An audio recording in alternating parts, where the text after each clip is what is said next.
Alright, what is up, dudes and dudettes? Welcome back to yet another episode. Minecraft Therapy. You know the drill at this point. Let's just go right into it. How's everyone doing? I'm feeling a little under the weather today because I went to my cousin's house and they have a bunch of guinea pigs at their house, which I think I'm like very allergic to because like I stepped foot into their house and like my immune system just got like super duper triggered and like I yeah I almost didn't make it out there alive. I'm gonna be honest. No, just kidding. I made it out, but it was very rough. So yeah, that was rough. But yeah, today's topic I want to talk to you all about is something that's been on my mind recently and kind of gnawing at me. I wouldn't say gnawing, but it's definitely been on my mind, which is authenticity. And what does it even mean to be authentic in like the 21st century slash the internet age, slash the dawn of Gen Z. Brief aside, like I feel like every time I've heard the word Gen Z has been against my will. Like literally, can everyone please stop? Like I feel like people who write articles just throw in Gen Z to like get more clicks or something and like just trigger people. Like can we please stop with that? Because I'm exhausted about reading about Gen Z. I'm gonna be honest, and I don't even know if I'm technically considered a part of Gen Z. I think I'm like right on the edge there, but maybe I'm just a boomer and I'm showing my age. Anyway, yeah, today I want to talk about authenticity and what that really means as I become a young adult and all this stuff. But yeah, so authenticity. What does that even mean? Like, because I feel like different people have different definitions when it comes to like being authentic or like keeping it real. I feel like that's a big thing that people try to do and I try to do is like keep it real, right? That's like a thing on the streets, like keep it real. When you become rich and famous, don't like lose sight of where you came from and all this stuff. But yeah, I don't know. It's kind of interesting because like, I mean, like naturally as human beings. Well, okay. First, what is keeping it real? Let's define it. I think most people when they say like keep it real is just like what they're trying to say is like they want you to stay true to yourself and like forget not forget who you are as you like move up higher in the ladder of life and also like not become a douchebag. Like an example of not keeping it real is like if you were like working at McDonald's and then like you became like some hotshot CEO and then like you were super like rude to like fast food employees. That would not be keeping. That would not be. That would not be keeping it real because you experienced that pain once yourself, and now you're trying to act like you're better than who you are. Which is not cool. Kanye actually has a great line about this in "I Love It," which we can debate the lyrical the cultural significance of a song that has lyrics that I Love It does. But I think a really good line from that is when's the first time they would ask you if you want sparkling or still, and you trying to act like you were drinking sparkling wild before you came out here, which is basically his way of saying like, oh, like most people just drink still water. Most people don't even know what sparkling water is. I didn't know what sparkling water is before I came to the Bay and like all these startups started offering me LaCroix. I was like, what the fuck is this? And like I didn't even like LaCroix at first, and now I actually quite enjoy it, which might mean that I am not keeping it real. But anyway, like yeah, Kanye's whole point with that line is like, oh, like don't forget that like you used to be a person who didn't know what sparkling water is, and like don't pretend like you are. So that's the whole point of authenticity, I think, is what people want. And we want that I think we want that a lot in our leaders and the people we look up to in society, right? Like the rappers we listen to, like we'll make fun of them if they like act like they had a harder upbringing than they did, or like they like they pretend like they had a better upbringing than they did. Even like we want our politicians to like not lie to us about their past, and like we like it when like politicians are like, yeah, I grew up in like a tough situation and like now I'm this, as opposed to someone who's like, oh yeah, I was always this big hotshot, right? Like we don't. I feel like in America at least, like we don't like it when our politicians and leaders and generally people in society don't like, hashtag keep it real. So yeah, I don't know. It's an interesting concept because like I was gonna say before, like when people say keep it real, they want you to like, be who you are. Like that's the gist of it boiled down is like they want people who are real, stay true to themselves and aren't fake, whatever that means. But it's kind of interesting because like as humans we're all obviously always evolving and changing, and like who you are yesterday isn't even going to be who you are today, let alone like 5 years from now. So that's been something that's been on my mind. I guess like specifically to me, like sometimes I'll like think about my high school friends, right? Who I met them in like the early 2010s, which is would have been when I met my high school friends. And then I think about my college friends who I would have met in the mid 2010s, like 4 years after that. And then I think to now, which is 4 years after I met my friends in college, 4 years after I first met my friends in college, and 8 years after I first met my friends in high school. And obviously, I'm not the same person I was at 14 or 18 as I am at 23. And yet, like, I'm worried that I'm not the same person I was at that age, which is like weird because like obviously it's a totally natural thing, and in fact it would probably be like super weird if I was like the same person I was when I was 14. Like if I was 23 and I still had the personality of like a 13-year-old, you guys would be like, what the fuck?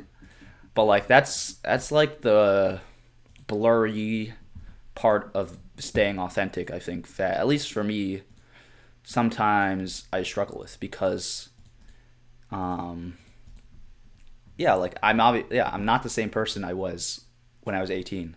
But is that for the better or for the worse? Like I don't know. I'll give an example, not for my own. Like if like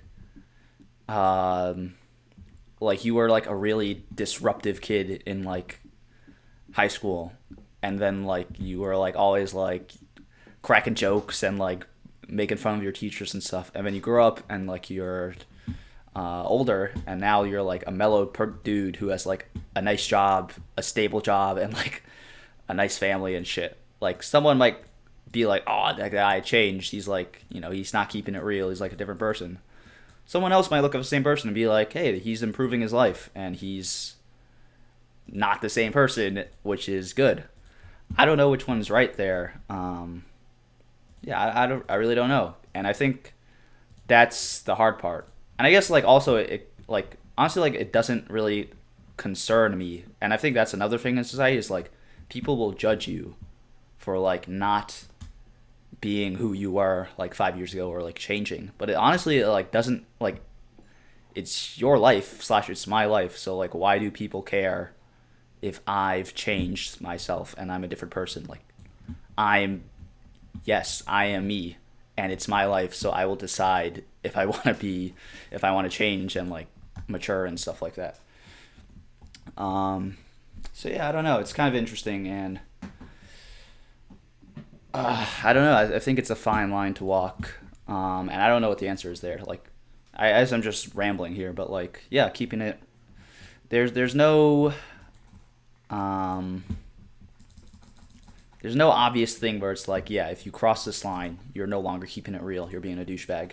But there's also no line where it's like, oh, like, obviously, like, if you stay the same person from like 10 to 20, that's not good either.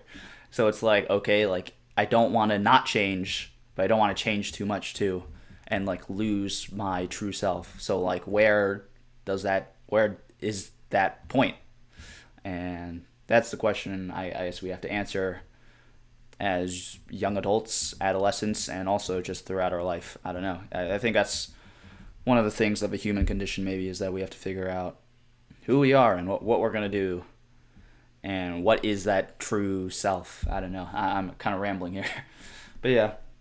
I think another thing, kind of in the same vein, is like there's certain people in society who like we consider fake, and the stereotypical image I have in my mind of that is like some LA transplant like model, Instagram model who has like 10,000 followers, um, just like posts photos all the time of her like going out and about and like living this awesome life. And but then like when you meet her, actually she's like really rude and mean and like terrible, generally terrible. I don't know.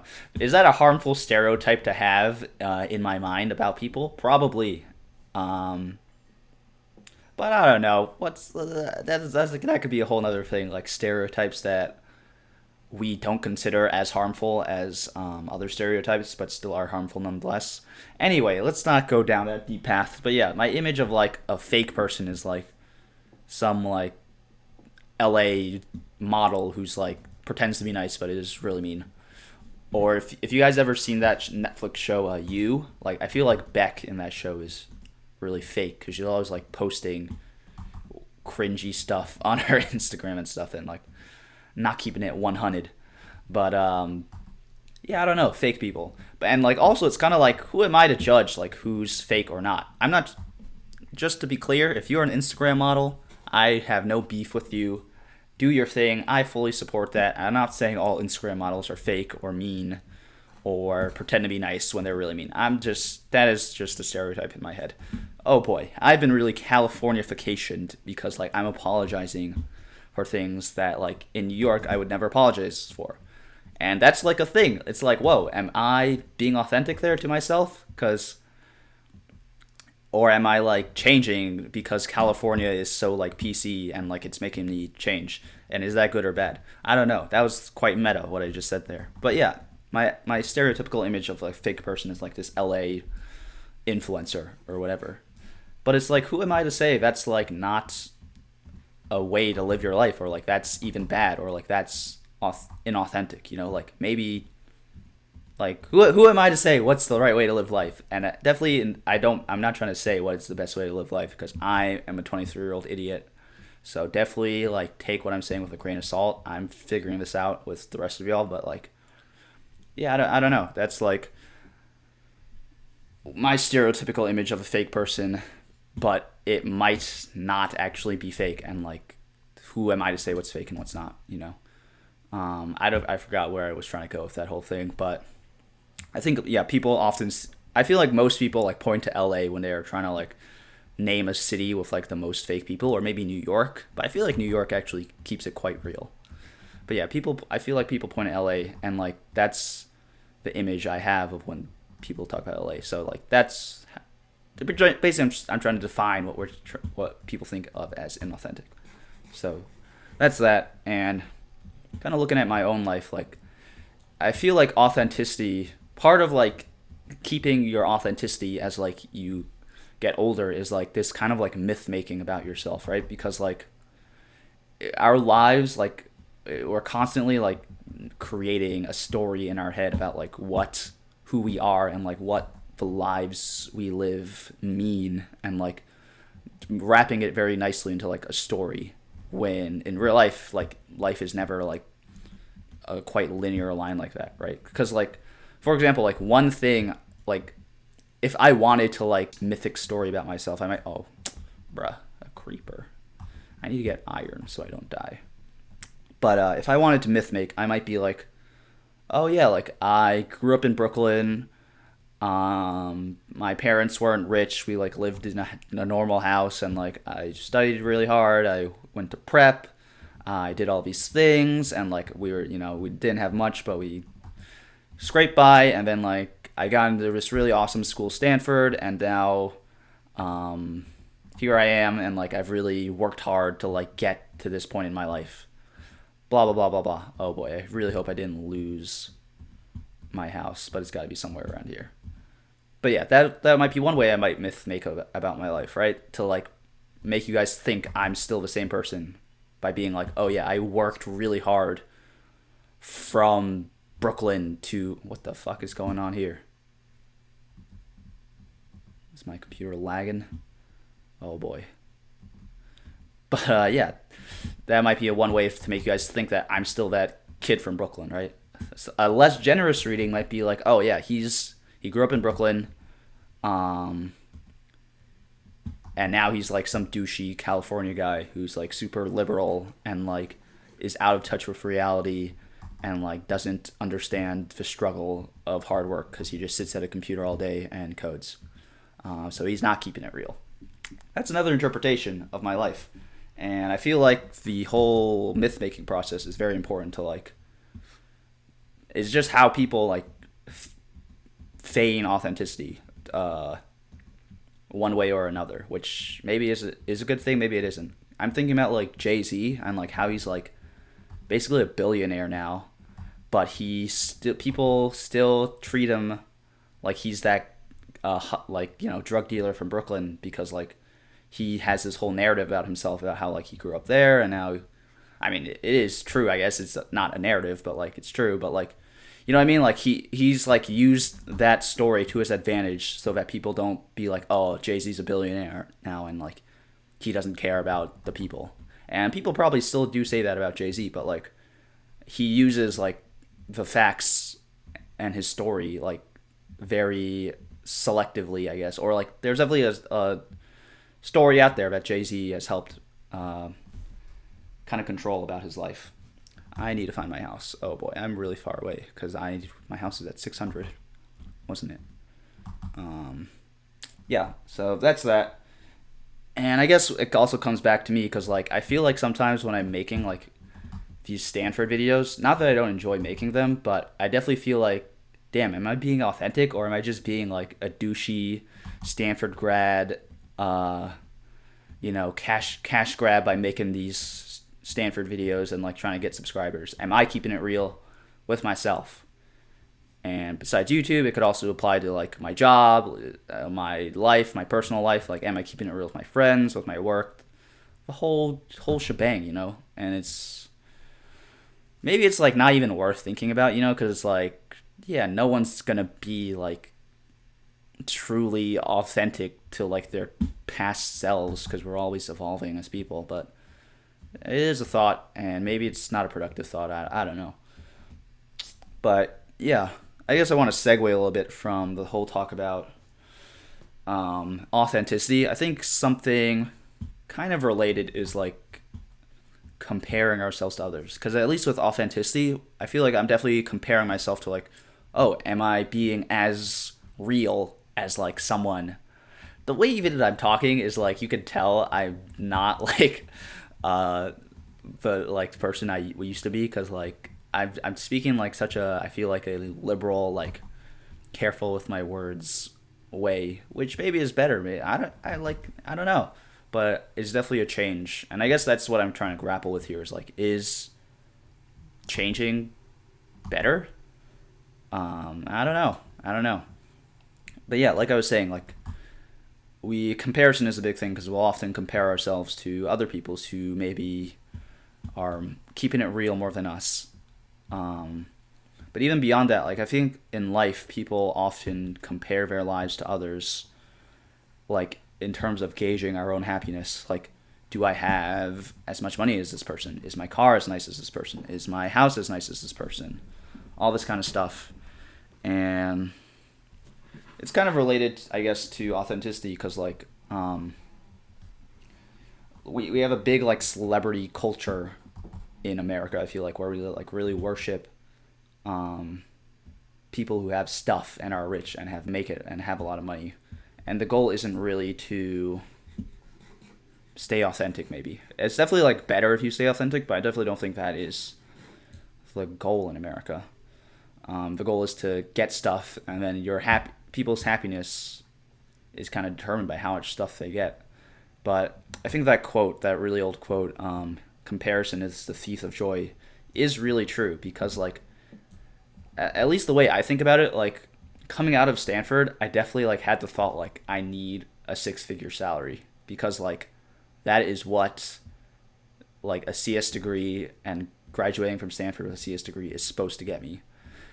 And then like when you think about it, it's like, what do I need a 6-figure salary for? Like I could live on like much less than that, But because like I know that previous grads have six figure salaries, and like that's what a Stanford student is supposed to have, when I got my first job offer out of Stanford, which I eventually turned down, but like I first got that job offer and it was like not six figures, I was like, oh, like this sucks, which is like crazy, right? Because like most people don't earn six figures. A lot of people don't ever earn six figures in their life, and a lot of people don't earn six figures coming out of college. And the salary I would have gotten would have been like very high for like a new grad. But because I had this thing in my head where it's like, no, a Stanford grad is supposed to make like six figures, that got me unhappy. Even though like in a vacuum with the salary I would have gotten, like I could have lived like a super comfortable life, like buy whatever I want, like have a roof over my head and all this stuff, which is crazy. And I think like it's kind of like humans are very good at getting used to like what we have. So it's like if what I have or what I'm expecting to have is like a six figure salary, that like becomes my normal. And like if I have less than that, I'll become unhappy. And it's like kind of like the same way with like anything in life. Like if you make $1 million, you'll eventually get used to that and you won't be happy.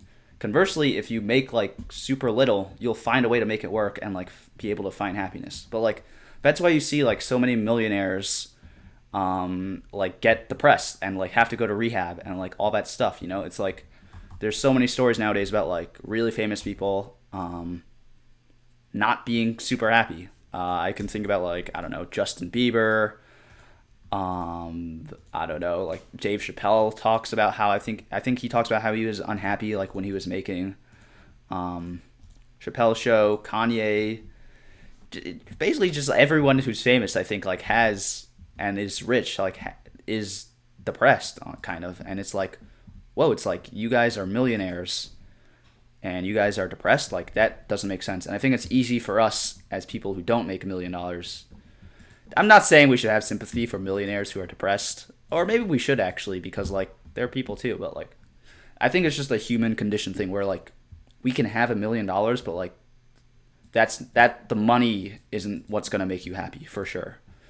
J. Cole kind of talks about this in one of his interviews. He talks about how like I'll maybe leave a link in the description, but he talks about how like it's like if you have 100, you're like I gotta get 200. If you got $200,000, I gotta get 500,000, and then you're like, I need to get a million, I need to get 10 million, and like it's just like a total hamster wheel about how we just need more. And like, yeah, like I can like see that like in myself too, because it's like the whole thing about like being unhappy because I didn't have like a six figure salary. It's like, what do I need a six figure salary for? Like I'm living away, even if I made like minimum wage in America, that I'd be living a better life than like probably 95% of the world. I could have a roof over my head, buy food every night. I can go on Minecraft and play this game and like be endlessly entertained. Like I have a lot, but like, you know, in a vacuum I have a lot. But then it's like when I start comparing my life to others or anyone's life to others, that's like when we start to lose our happiness. And like I think that's why like it's important to have happiness come from within, which is easier said than done. It's like, what does that even mean to have happiness come from within? But I definitely do think it's important. And like I can see how like, because I feel like when I was younger, I used to be like, oh yeah, like a millionaire, how could he ever be depressed? He has like $1 million. And like I can definitely see how it's possible, like now, how you could like have a ton of money, seemingly everything you want, and like still not be happy, right? Because honestly, I feel like, oh my god, if I die here, I'm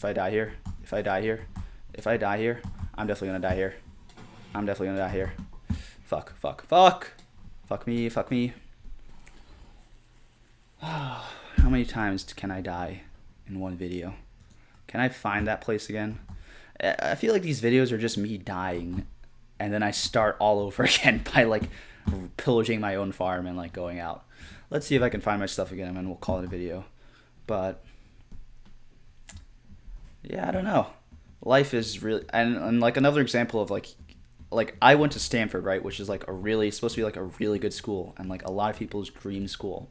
But like still I find so much to complain about Stanford when like so many people like would want to go to Stanford, right? And like I see that way with like everyone I know who went to Stanford, like everyone who goes to Stanford like has a million things to complain about it. Even though like we're very fortunate to go to this great school, you know? So it's like no matter what situation you're in, humans were really good at getting used to it, and then like that's our new normal. And then like once it's normal, it doesn't make us happy anymore. You know, like once Stanford becomes my normal, going to Stanford doesn't make me happy anymore. The and then like the sadness isn't offset by the happiness of going to Stanford. It's just the sadness, and Stanford's normal. So then like I'm net sad. So I don't know. Comparison. So I think it's not that useful to like compare our authenticity to others, I guess. And like overall, like maybe it's not useful to compare our past selves to our new selves. Whoa, did I just like make a connection there? Is this like therapy thing like actually working when I'm talking to myself while playing Minecraft? But yeah, I feel like maybe it's not useful to compare yourself to your past self and like try to make that authenticity call, you know, because it's like, yeah, maybe you're not the same person you were, but like you are the person you are now, and that's good enough, man. I think that's good enough. And like if it's not good enough, then no one's good enough, you know, because like everyone's always changing. We're never gonna be able to keep it real 100%, you know. So that's, I don't know. I think that's the journey of life, you know, and like being, like I said, like being a young adult, being an adolescent, it's like finding out who you are, and like if you don't like it, it's like if you don't like who you are, it's like completely within your power to like become someone better, or like be someone different and like become someone you do like, you know, which is I feel like a crazy thought to have, when definitely not something that like normally I think about. It's like, whoa, it's like, but it's true. It's like, whoa, it's like I am in control of my life, and like I can do whatever I want in it, and like I can become a better person. So I feel like, yeah, maybe that's my wrap up thing, is like comparing yourself to your past self, and like the whole debate about am I authentic to myself. It's not a useful thought to have, because like in a vacuum, just look at yourself and be like, do I like who I am? And if not, you can change for the better. And like screw the people who are saying like, oh, you're not keeping it real. Like it's your life. Do what you want. Screw the people who are saying Instagram, or screw the people who are saying LA Instagram models are fake, you know, screw me. Just live your life how you want to live it, and like, yeah, it's your life. You get to do what you want in it. All right, I've run around and I don't think I'm going to find the fucking cave. But yeah, I don't have any food to sprint anymore. But I'm glad we had this chat today, guys. About authenticity.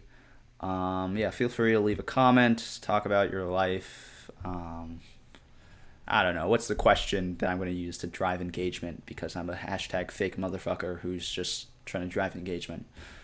Yeah. I don't know. Just leave a comment saying hi, and I'll say hi back.